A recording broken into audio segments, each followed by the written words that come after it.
તિલકવાડા તાલુકાના ગોચરિયા ગામે પાણીમાં ફસાયેલા એક યુવકનું રેસ્ક્યુ કરાયું।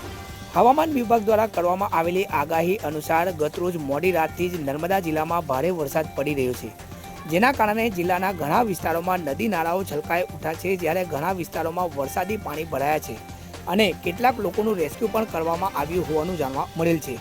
ત્યારે તિલકવાડા તાલુકાના ગોચરિયા ગામેથી પણ પાણીમાં ફસાયેલા એક યુવકનું સહી સલામત રેસ્ક્યુ કરવામાં આવ્યું છે।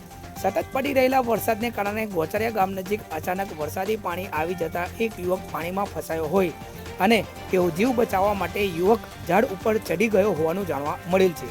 આ ઘટનાની માહિતી મળતા જ તિલકવાડા તાલુકા વિકાસ અધિકારી નીરજ વસાવા તથા એનડીઆરએફની ટીમ સાથે તાત્કાલિક ગોચરિયા ગામે ઘટના સ્થળ પર દોડી આવ્યા હતા અને એનડીઆરએફની ટીમ દ્વારા દોરડા બાંધીને કલાકોની મહેનત બાદ પાણીમાં ફસાયેલા યુવકને ઝાડ ઉપરથી સહી સલામત રેસ્ક્યુ કરવામાં આવ્યો હતો। યુવકનું સલામત રીતે રેસ્ક્યુ થતાં ગામ લોકોએ તંત્રનો આભાર વ્યક્ત કર્યો હતો।